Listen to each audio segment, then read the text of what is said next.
वैसे मैंने पिछले साल कहा था कि इस साल 2 दिन नहीं होगा और ऑलमोस्ट नहीं होने वाला था जब से हमारी सरकार ने हमारा मनोरंजन आरंभ किया है। Then some people told me that उस मनोरंजन की वजह से और भी ज़्यादा होना चाहिए, 100-2 दिन करो। वैसे बिल्कुल भी the spirit does not agree, nothing. तो आपको बहुत कुछ यहाँ ऐसा नज़र आएगा जो ऑलमोस्ट होते होते रुक गया, करते करते छोड़ दिया। इसलिए प्लीज़ एट द आउटसेट क्षमा करें, माफ़ कीजिएगा, please overlook if you can. आप लोग भी बहुत, आप में से कई लोग काफ़ी डिस्टर्ब्ड होंगे,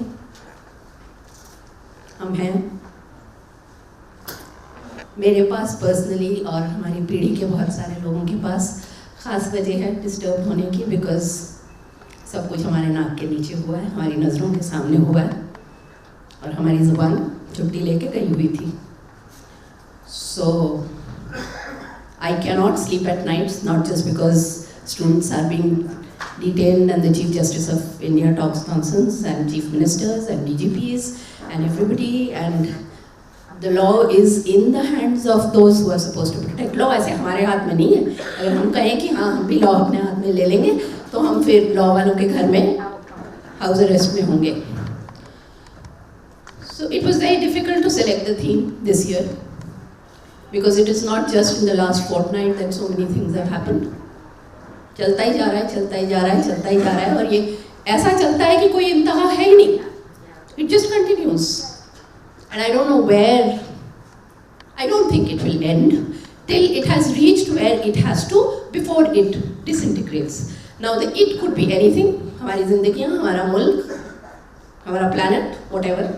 So we are on the path to that और चक्र है पूरा, तो disintegrate होगा, उसके बाद शायद कुछ टुकड़े जुड़ेंगे, ना जुड़े तो ज़्यादा अच्छा है। फिर पेड़ पौधे दरिया they will be able to survive better हमारे बिना, आई थिंक। और हम थोड़ा सा रिप्लेनिश होके, रीइन्विगरेट होके, फिर जो नई वाली नस्ल आएगी, अगर आई, हो सकता है कुछ उम्मीद हो। So what we felt was that एक कृष्ण कुमार जी हुआ करते थे, I think he is still alive, educationist थे, हैं, ही इज अलाइव नो। वैसे जिस तरह से हमने एजुकेशन वालों को उनकी चुप्पी हमने, मतलब we have condoned the silencing of educated and educational voices, तो वो दिखाई भी नहीं देते बेचारे, कभी कभी हिंदू के ऑपेड पेज पे दिखते हैं। Among the various things that he said, one of his pieces was actually a book, What is Worth Teaching. Obviously we did not pay heed to what he was saying, we did not pay heed to anything, we haven't even paid heed to our own aspirations. इसलिए कुछ कहने को है नहीं, हम बहुत शर्मसार हैं। मैं तो हूँ, मेरे साथ और भी कई सारे हैं जो बहुत शर्मसार हैं। So what is worth teaching के चलते I was thinking what is worth doing really in this present moment. और बहुत कुछ नहीं नजर आया। जो लोग कर रहे हैं वो बेचारे अपने छोटे छोटे गड्ढे खोद रहे हैं, वहाँ पे झंडे गाड़ रहे हैं, कुछ कर रहे हैं। And something that I have maintained over the years, as the colors of the nation have changed, as the thinking has completely got large full stops to it, and it's almost criminal to think, उस दौरान मैं सोचती जा रही हूँ कि जिन लोगों को कुछ करना है, जिनके पास एक मकसद है, they are very proud about their numbers, और वो जोड़ते जाते हैं, वो संख्या बढ़ती जाती है। कहाँ से बढ़ रही है मालूम नहीं, क्योंकि हम जब आपस में कुछ लोगों से बात करते हैं तो लगता नहीं, सब तो ऐसा नहीं सोच रहे, but when we see their numbers are far more. अब यहाँ पे आप में से कुछ लोग होंगे उसी दल के, no problem at all. My question is that others who do not quite agree with that point of view, उनकी आवाज़ सुनाई क्यों नहीं देती? पिछले साल पाणिनी आनंद आज तक उससे बात हो रही थी, तो उसने कहा सब कहते हैं, उनकी सब सुन रहे हैं, उनकी सब सुन रहे हैं, मगर हम लोग तो बोल ही नहीं रहे ना, हमारी कौन सुनेगा? बोलेंगे तब कोई सुनेगा ना, तो शिकायत कैसे करें अगर बोल ही नहीं रहे तो।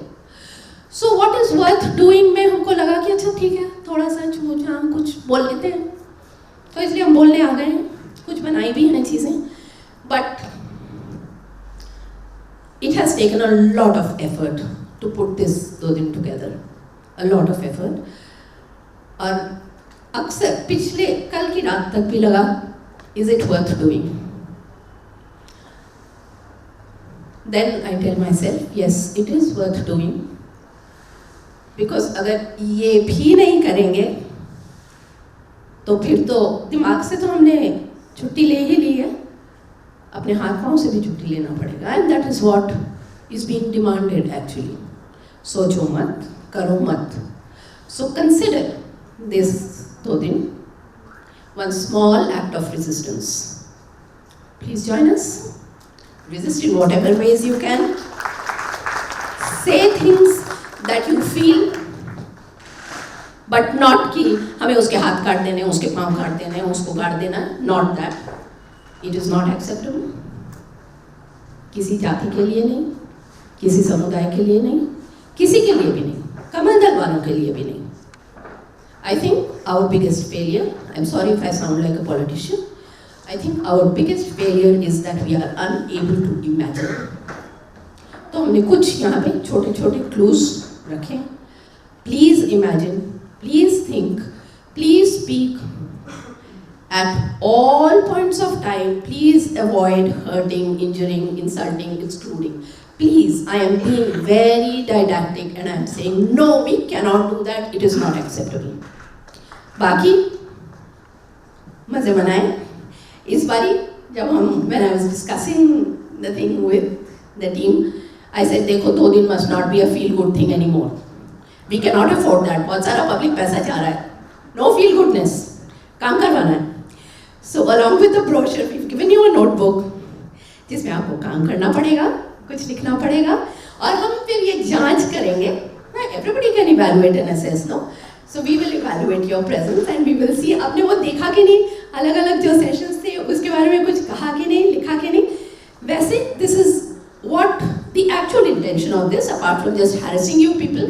भाई आ रहे हो, खाना खा रहे हो, मजे कर रहे हो, कुछ तो काम करके जाओ ना, वो तो है ही. But apart from that, also that it goes with you, it stays with you in your schools, in your colleges, in your organizations, and use it in whatever ways you can. There are small clues, our contacts are there, so please ask, talk, पूछो, हम जो भी whatever, any information, any skills, any activities, any program, please get in touch with us, we will do it.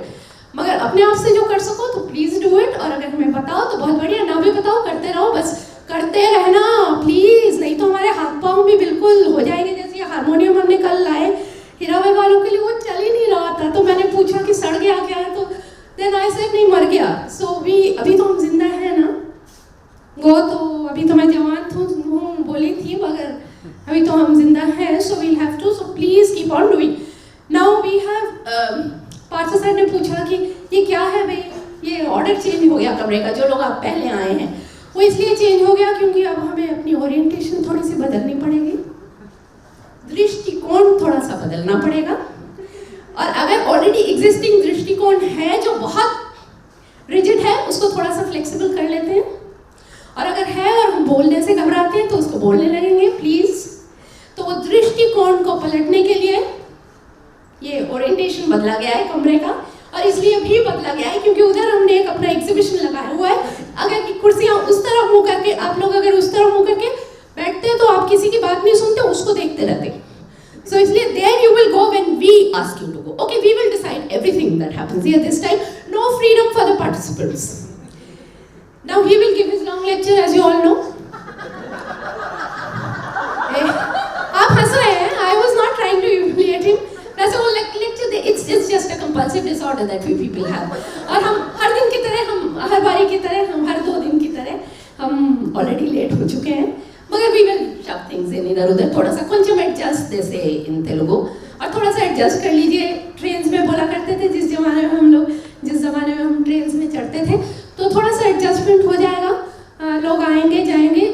A lot of it is very, this time it will be even more flexible than it has been earlier times, because people's arrival and departure, everything has been rather uncertain. तो हम बहुत ज़्यादा fix करके कुछ नहीं कर पाए हैं. एक हम खास आप सबके लिए तोहफा लाए हैं. Please, people, Hiraval people, please raise your hands or just stand up.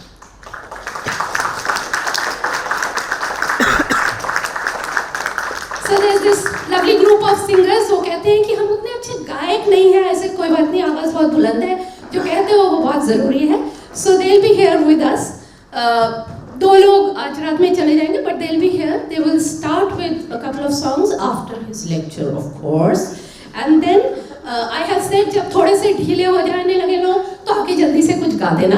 वो जो थोड़ा अजीब टाइप का हारमोनियम है, वो कुछ चीज़ें वो अटक जाता है बीच बीच में. दे आर सेइंग कुछ सुर, वो हम रात को किसी के घर से किसी के लॉफ्ट में से उतार के लाए, क्योंकि एरोप्लेन में तो बेचारों को आना पड़ा, because there were no trains, no tatkal, nothing. वो प्लेन वाले तोड़ देते हैं हारमोनियम जैसे घटिया चीज़, उनके काम की नहीं है ना, तो वो चकनाचूर करके देते हैं. So they could not bring their harmonium. So please overlook any stuck tunes, stuck notes, whatever. आवाज़ बहुत बढ़िया है, मैसेज बहुत बढ़िया है, और so उनको हम खास करके पटना से लेकर आए हैं. And now I will give it to him. If you have any queries, any issues, any problems, Vanshika is there, all the HUL people are there. मैं तो हूँ ही, मुझे तो पकड़ लेना, मैं तो वहीं रहूँगी बिल्कुल, open culprit. Thank you very much.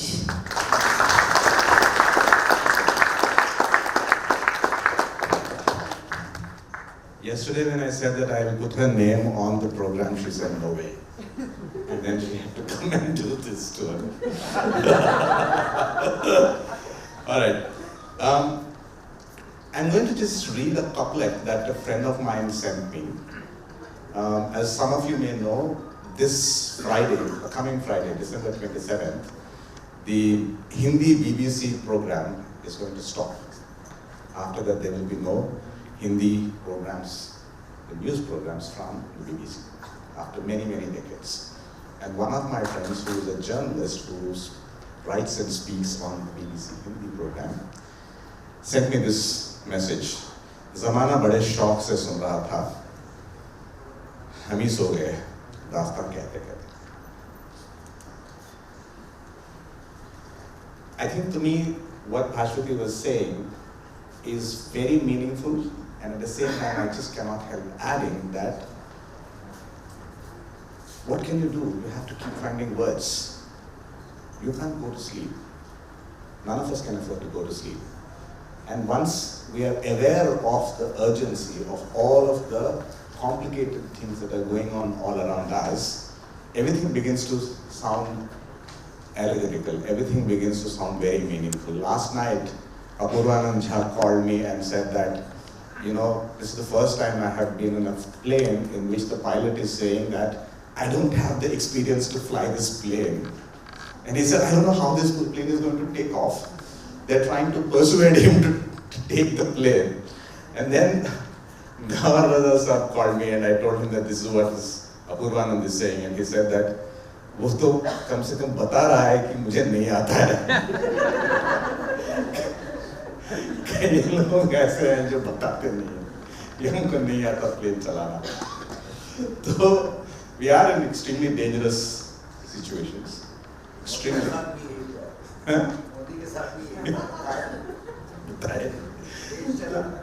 So we are in extremely difficult conditions. And within that, we are trying to put piece everything together. And I never tire of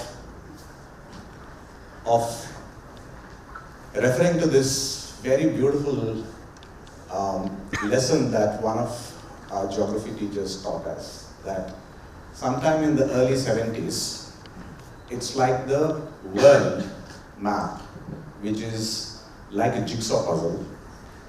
Because the world is supposed to be made up of nation states, right? So each piece fits in very neatly with the other piece. There is no gap, there is no ambiguity. There are no people who do not belong to a nation state. That's what our understanding of the world was. And that's what the jigsaw puzzle is. It fitted in very neatly and nicely. It's like a very willful child sometime in the early 70s took the jigsaw puzzle and threw it up into the air. The pieces that came down are not the same pieces that went up, right? Remember what happened in the early 70s. You had the dollar crisis, and then you had the oil crisis. The two are very deeply interlinked, and that is when things began to change. Some sort of a durability, some sort of a confidence, faith that the world can go on for a few more years, which we had after the Second World War began to dissolve in the early 70s. And that's when we began to see all kinds of new things happening. And that is the challenge for geographers. How do you piece it back together when the pieces that are coming down are not the same as those that went up? And the boundaries, the edges of these pieces are very fluid, they're constantly shifting. So do you try and reconstruct and stabilize the world into something that looks like an old map? Or do you try and figure out what the world should look like now? And to me, I think that's a question which is constantly reverberating, constantly coming back to us in all sorts of ways. The challenge for us is not so much that the world that we have has dissolved. It's that the world that we are trying to stabilize is one that is very, very fluid. And we need to change our imagination. We need to think about how to work with all of this fluidity. And in that sense, to us, Hyderabad Urban Lab, the work that we do in Hyderabad, the work that we do in cities, is important precisely because we are trying to work at a scale that escapes easy fixing. I remember in 2003, walking down a street in Louisiana State. And as I was walking down in New Orleans on a street called Bourbon, I walked into a store where they were selling beads. And the beads bags looked like grain bags that you will find in any Indian small town. $5, $3, so on and so forth, with the cardboard stuck into it. Looked so Indian. I walked into them and found that they were actually Indians. And we talked with them for a while and then I moved on. And by the time I reached the end of the street, I saw one store which was selling jazz posters. I walk into it and one 14-year-old kid jumps across the counter, comes and hugs me and says, "Anand hai." I said, "Kaun ho tum?" He said, "मैं जानता हूँ आपको क्योंकि मुझे खबर मिली है पीछे वाली गली से." तो मैंने कहा, "कौन हो तुम?" तो he said, "मैं हैदराबाद में आनंद थिएटर के बगल वाली गली में रहता हूँ मैं." That is his primary identity. That he lives in the lane next to Anand Cinema in Hyderabad, and that is something that he can bond with wherever he goes, right? He comes to the US through an extremely complicated network of relationships and ends up working in a store that is run by a completely international family of his. No single national identity. Whatever national identities they had were all constantly up in the air, and he was fine. He was able to connect with me.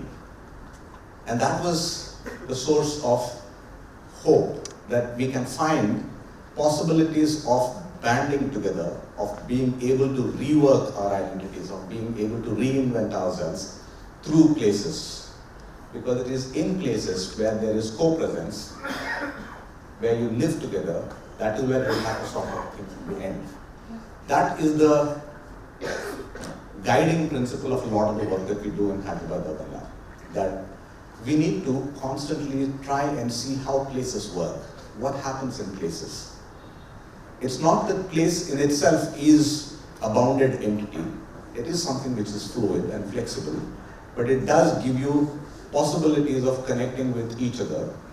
It does give you possibilities of escaping into networks that can go all the way around the world, and that's what we need to keep constantly looking for. And we keep constantly rediscovering it in all of our work, whether we are looking at water, whether we are looking at buses, whether we are looking at safety, whether we are looking at food, work, jobs. That's what this finally comes down to. So, in that sense, the city is incomplete precisely because it can never be complete. And that's where our hope lies. Incompleteness is a source of a signal to us that this is something that we can change, that we can fix, that we can reorganize, that we can make other kinds of meanings out of this. And what we have done in this particular Dodin, therefore, is to try and pull together a number of events that allow us to tell our stories very differently.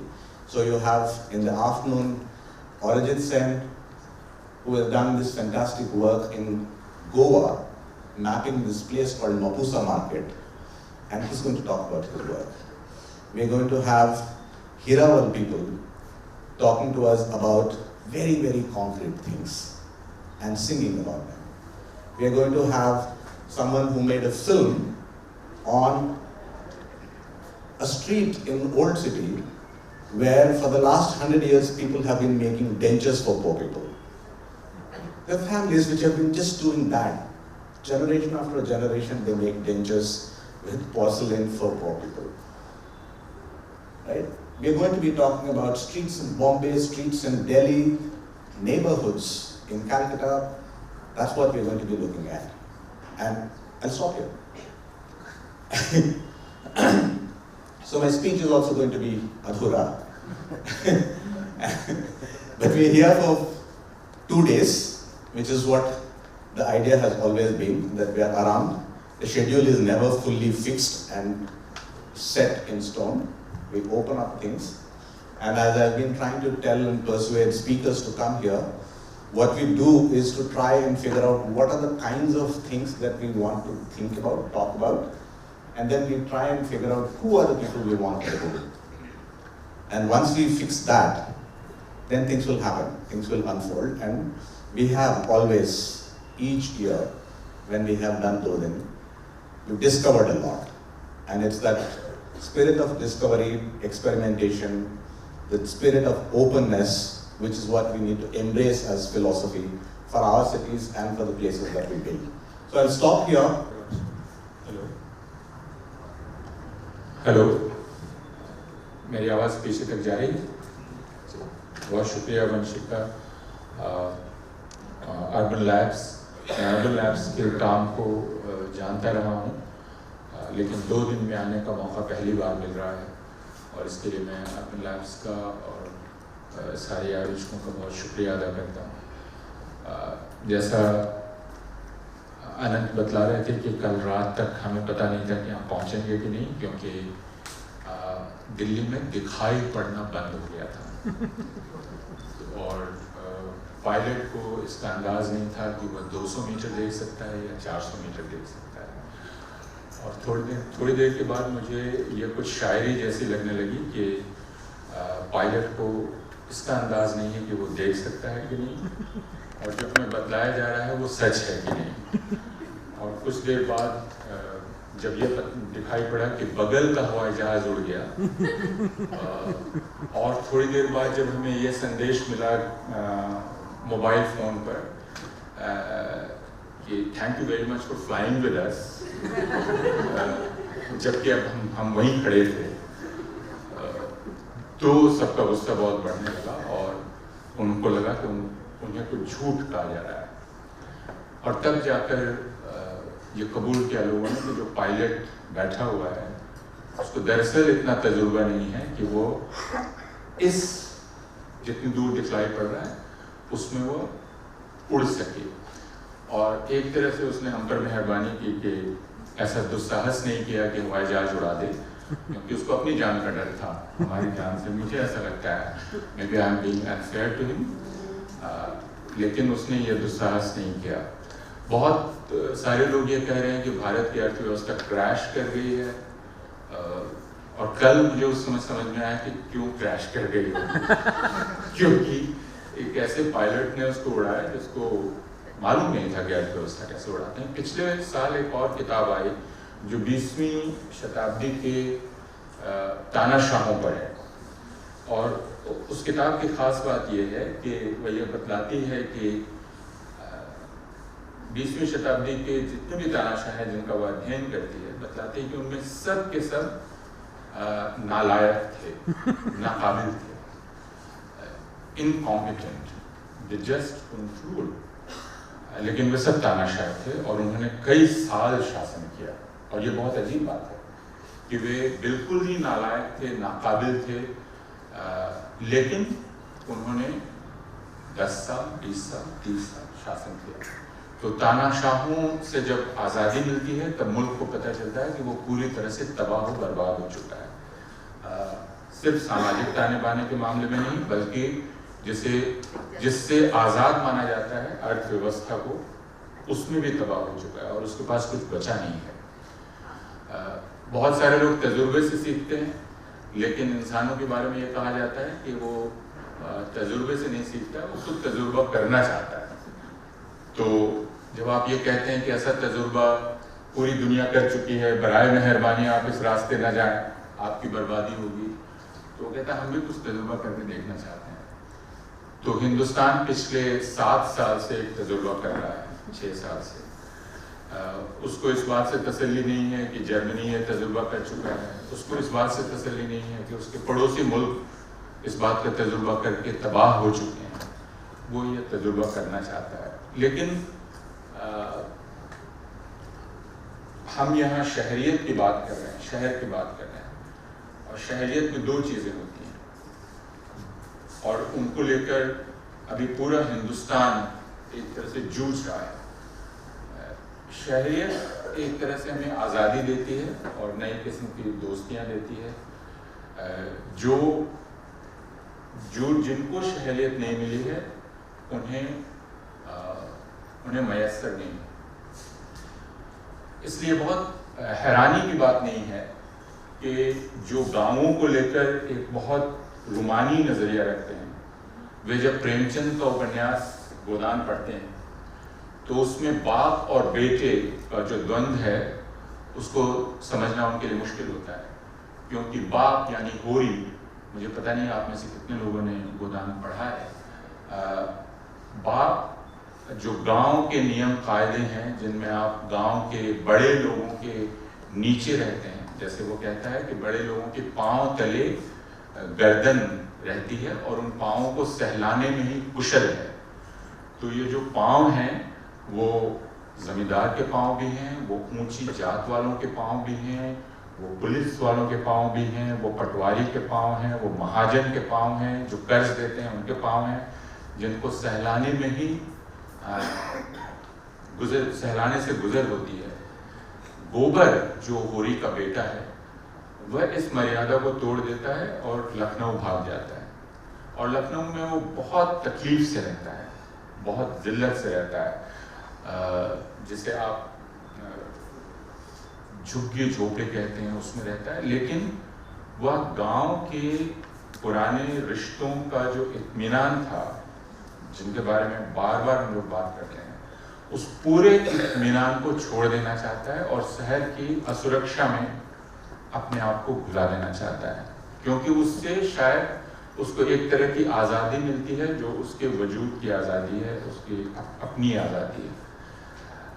लेकिन दूसरे जब शहर और राष्ट्र का mail होता है, जिसको आप राष्ट्र कहते हैं, और शहर को ये माना जाता है कि वो राष्ट्र बनाने का भी एक जरिया है, तो उसमें ये माना जाता है कि एक नए किस्म की पहचान बनती है, और वो पहचान किस जरिए से बनती है, किस माध्यम से बनती है। पिछले 10 दिन से हिंदुस्तान जिस बेचैनी से गुजर रहा है, अगर उस बेचैनी को देखें, मैं कल दिल्ली को समझने की कोशिश कर रहा था कि दिल्ली के कौन से इलाके हैं जो दिल्ली शहर के हैं और कौन से हैं जो दिल्ली शहर में नहीं है, और कौन से इलाके ऐसा महसूस कर रहे हैं कि वे दिल्ली शहर में एक द्वीप हैं, टापू हैं। जामा मस्जिद, लाल किला, निजामुद्दीन बस्ती, जामिया, ओखला, इनसे न्यू फ्रेंड्स कॉलोनी का क्या रिश्ता है, इनसे ग्रेटर कैलाश वन का क्या रिश्ता है, इनसे गोल्फ लिंक्स का क्या रिश्ता है, इनसे उन RWAs का क्या रिश्ता है जो दिल्ली में, जिन्हें आप गेट बंद समुदाय कहते हैं, जो अपने आप में सुरक्षित रहते हैं। इनसे मैं ही जो दिल्ली विश्वविद्यालय के कैंपस में रहता हूँ, मेरे कैंपस की मॉरिस नगर कॉलोनी का क्या रिश्ता है, कोई रिश्ता है कि नहीं रिश्ता है। और वर्ष तब बनता है जब कल जामा मस्जिद से नमाज पढ़कर निकले हुए ज़्यादातर मुसलमान जो कि एक दलित के आह्वान पर निकले थे, और वह दलित फिर दिल्ली जैसे महानगर का नहीं है। दिल्ली जैसे महानगर में वह दलित पहुंचता है सहारनपुर जैसे छोटे शहर से, जिसको आप कस्बा भी कह सकते हैं। तो ये जो पूरा सफर है जिसमें सहारनपुर जैसे छोटे कस्बे से चंद्रशेखर रावण जो कि एक दलित है, वह दिल्ली पहुंचता है मुसलमानों का साथ देने के लिए, जो बिल्कुल कटे हुए हैं या जिनसे बिल्कुल कटे हुए हैं दिल्ली के ज्यादातर हिंदू, और यह कहने में कोई हिचकिचाहट नहीं होनी चाहिए, जिनसे रिश्ता बनाने की कोशिश कर रहे हैं, वे जिनको बहुत हिकारत से धर्मनिरपेक्ष कहा जाता है, जिनको बहुत हिकारत से लेफ्ट लिबरल कहा जाता है, ये तमाम लोग। और उन लेफ्ट लिबरल्स पे इल्जाम ये लगाया जा रहा है कि आप सिर्फ इतने ही हैं, जैसे कि लेफ्ट लिबरल्स की ही ये जिम्मेदारी है कि वो इंसानियत के बगल के साथ खड़े हैं, कि जो सताए जा रहे हैं वो उनके साथ खड़े हों। और ये दायरा बढ़ाना, अगर ये दायरा नहीं बढ़ रहा है तो उसमें पूरा का पूरा दोष इन लेफ्ट लिबरल्स का, इन मुसलमानों का और इन दलितों का है। और जो बाकी लोग उस दर्द से कोई साझेदारी महसूस नहीं कर रहे हैं, वे बाकी लोग ही ऐसा महसूस करते हैं कि उनके साथ कोई जुल्म हो रहा है, उनके साथ कुछ गलत किया जा रहा है, उनको बदनाम किया जा रहा है। तो कल से आज तक या पिछले एक हफ्ते से शहर के बारे में सोचते हुए ये तस्वीरें कौन की हैं, ये तस्वीरें किस किस्म की हैं? गोरखपुर में, आगरा में, कानपुर में, उसके पहले भी उत्तर प्रदेश में, और कल दिल्ली में। अगर कल की दिल्ली की तस्वीर निकाली जाए तो वे तस्वीरें निकलेंगी जो सड़क पर पड़े हुए खून के निशान हैं, छोड़ी गई चप्पलें हैं, छोड़े गए जूते हैं, और उन चप्पलों और जूतों के वो बहुत सारे पांव हैं जो शायद गलियों में खो गए हैं। वे 2 दर्जन लोग हैं जो अभी भी दरियागंज या दूसरे पुलिस स्टेशन में बंद हैं, जिनको निकालने के लिए तकरीबन 2 दर्जन वकील अभी भी मजिस्ट्रेट से जूझ रहे हैं, उनको समझाने की कोशिश कर रहे हैं।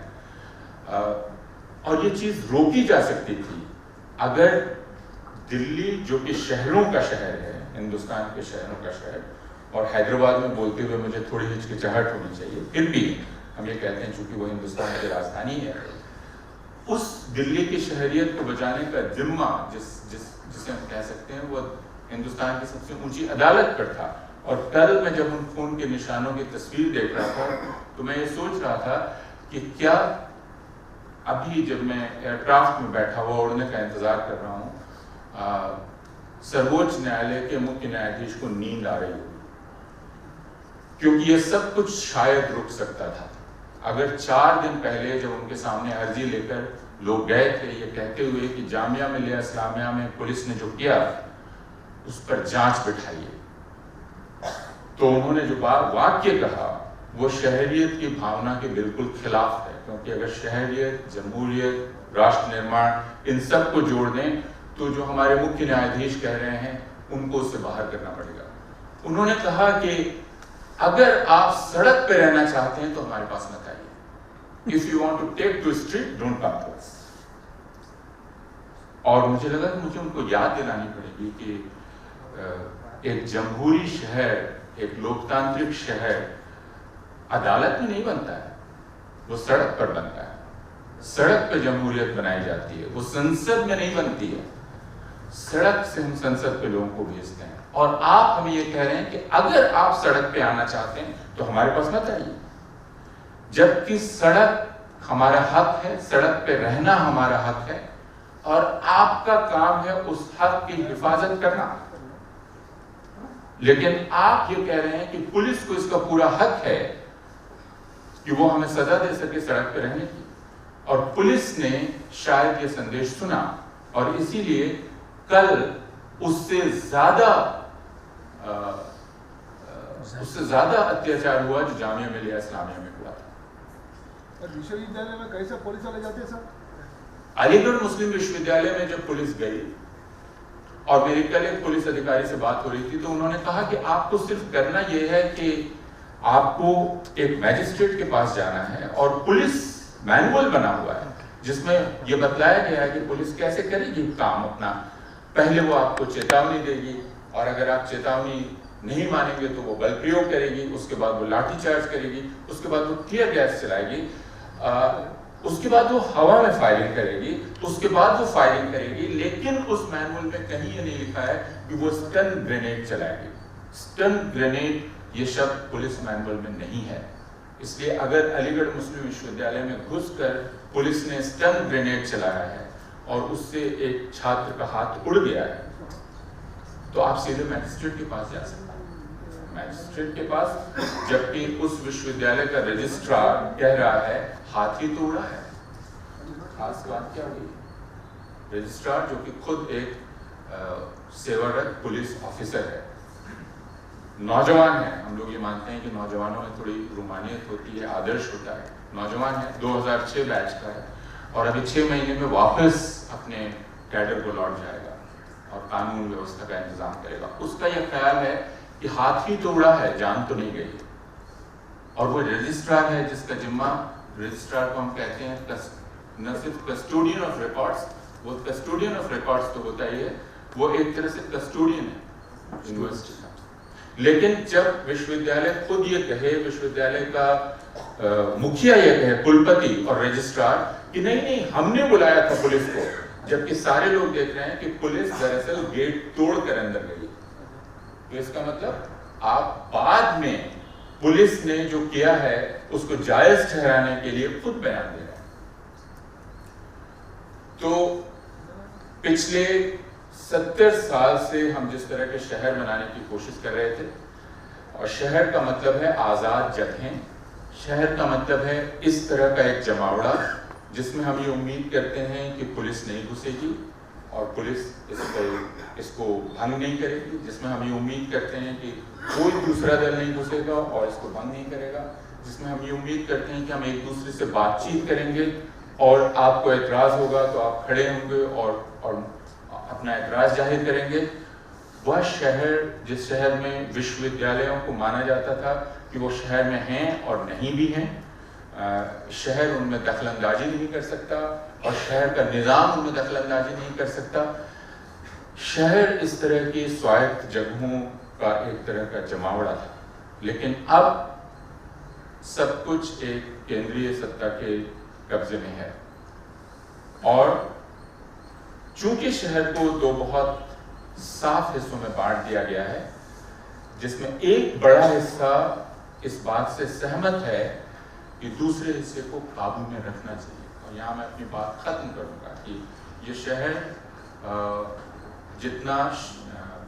जितना भौतिक है, जितना शारीरिक चीज़ों से बनता है, उतना मीडिया भी उसको बनाता है।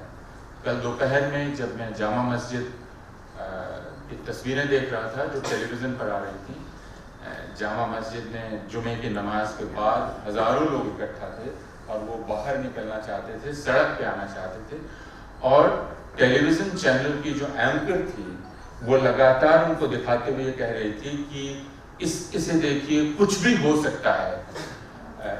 एक तरह की आशंका, एक तरह का शुभा वो लगातार अपने दर्शकों में भर रही थी, जो दिल्ली के और बाकी शहरों के दर्शक थे।